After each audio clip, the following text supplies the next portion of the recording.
Now, there's a famous saying by Wayne Gretzky who said that he always skates to where the puck is going, not where it has already been. Now, why that lesson is going to be very valuable for us as business people and salespeople is because a lot of time businesses can get stagnant and they focus on the things that are working for them. However, that may actually hinder them from seeing innovation and seeing how the markets change. Similar to how a puck is always moving on the ice field, markets are always changing and businesses are always changing as well. And the reason is because consumer tastes change. What's hot today may not be hot tomorrow. And so there's always an opportunity for innovation. So if you're just starting out and you're competing against competitors that have been in the game for 5 or 10 or multiple years before you've even started, that's totally okay because markets are always changing. And by having a mindset that allows you to see where you can innovate, you can capture markets that other people aren't even paying attention to. So that is exactly what this section is all about. It's understanding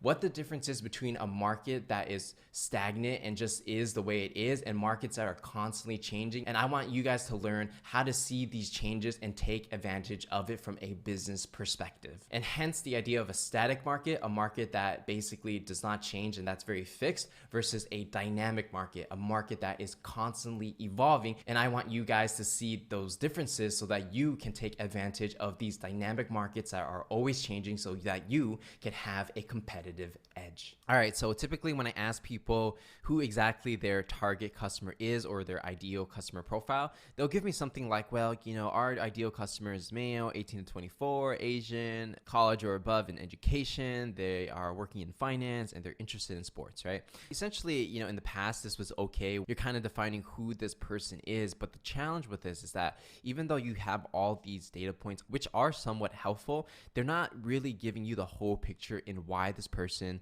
will buy your product or service. And so because of this, static markets, what I just gave you an example of, are so defined in a box that it prevents creativity and forces you to compete with others who target the same demographic. So that means if this is your target demographic, every company in the world who also has the same one, you're literally competing against them and you're not even understanding why this person will buy. So not only are static markets very competitive because this is what people naturally gravitate to, but you're just not seeing the whole picture in how you can sell your product or service because you're not understanding a person's pain by looking at these pain points. Now, what we're going to do is we're going to shift the thinking from static markets to dynamic markets. And what dynamic markets are essentially a way to look at markets as they are, what they're becoming, and why they buy. So there's 3 different elements of a dynamic market, and this is going to give you a more complete picture of how you can tailor your product or service towards a certain demographic. So dynamic markets are always changing. This is something you have to remember, and they evolve as time goes on. And this is literally exactly how the market works, because when I use the word static means that it doesn't change. But in the real world, markets are changing every day in incremental ways. So let's go ahead and look at an example where we're going to use an advertising executive as our ideal customer profile. And I'll show you the differences between a static market and a dynamic market so you can see how exactly you can apply it to your industry. So static market example of an advertising executive, let's say the person's male, advertising executive from 34 to 65, Caucasian, college education or above, industry is advertising, interest in sports. Okay, so this is somewhat narrowly defined, but again, it doesn't answer why this person would buy from you, and it doesn't answer what pains they have and what solutions they need in order for them to make a buying decision. Now let's go ahead and look at a dynamic market example. So you could say something like marketing executive at Fortune 500 companies who only run traditional advertising like TV ads or print ads and want to expand into advertising on social media. So this is going to be a lot more different from a static market because it's not just like these bullet points of who this person is, but it gets into the crux of what pains this person has and what they want to do. And so all you really have to do, if someone is an advertising executive that only does traditional advertising, you can be that person that gets them from point A to point B and helps them to get on social media advertising to help them increase their revenues. So as you can see, this is a dynamic market where you're seeing that the market is changing right from traditional to social media advertising. Having the granular details that we discussed in static markets does help you understand your customer,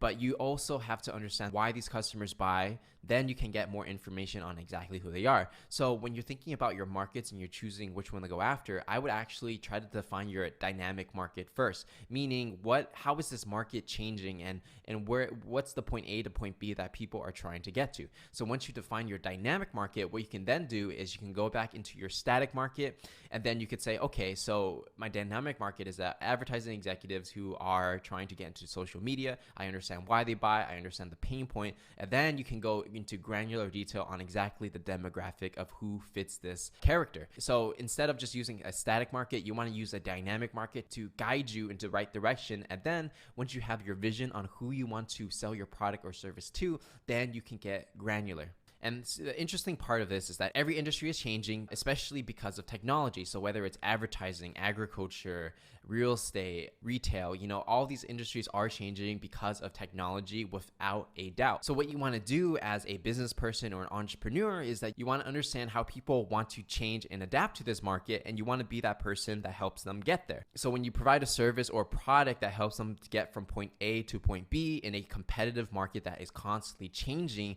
people are going to be willing to pay you money to help them get there, because they either can't do it on their own, or they might need some help to get there, or maybe they'll just pay you to do the whole thing and get them from point A to point B. So fundamentally, that's what you need to do. You need to understand how these markets are changing, what kind of pains they're causing for people who work in this market, and then from there, you're going to take that person from point A to point B, and then you are going to be their savior, and that's how you are going to create value no matter what product or service you're selling, no matter what industry you're in. And an example of this, again, going back to the adoption curve, before we mentioned, of course, that 99.6% of all smartphones are either running on Apple iOS or Android. So obviously this creates a huge opportunity for the development of a lot of social media apps like Instagram, Facebook, etc., and also creates a whole ecosystem for apps in general. So because the market is changing in this way, so anybody who wants to advertise to people on their smartphones, they're going to need help from getting point A to point B. And so again, that gives a rise to social media consultants, people who make apps that help you optimize for advertising on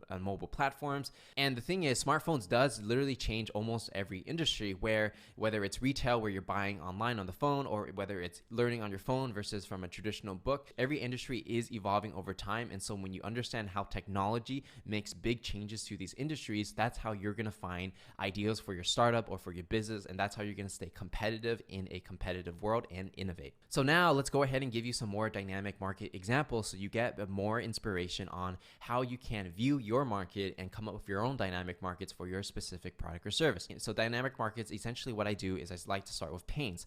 So the pain would be companies that want to cut out venture capitalists, VCs, and traditional investors and want to raise money using crowdsourcing. So any company that wants to raise money without giving a percentage of equity in their company. So some solutions that have now become very popular are Kickstarter, Indiegogo, cryptocurrency ICOs, and these platforms allow companies to raise money without giving up equity to VCs or traditional investors. So as you can see here, Kickstarter, Indiegogo, or anybody who's doing a cryptocurrency ICO is solving their problem. Now, another example is people who don't have time to eat breakfast in the morning and they need a quick fix that requires minimal preparation time. So startups like Soylent, basically it's a drink/food replacement where you can just drink it and you get all your nutrients for your breakfast. And nutrition bars or any type of quick or convenient meal replacement is going to solve this specific problem. So if you're doing a product startup or maybe a food startup, then you can see, okay, what is the pain? Well, in this example, the pain is people just don't have time to eat breakfast, but they want something nutritious, but they want something fast on the go. And so this gave rise to a lot of different startups within the food industry.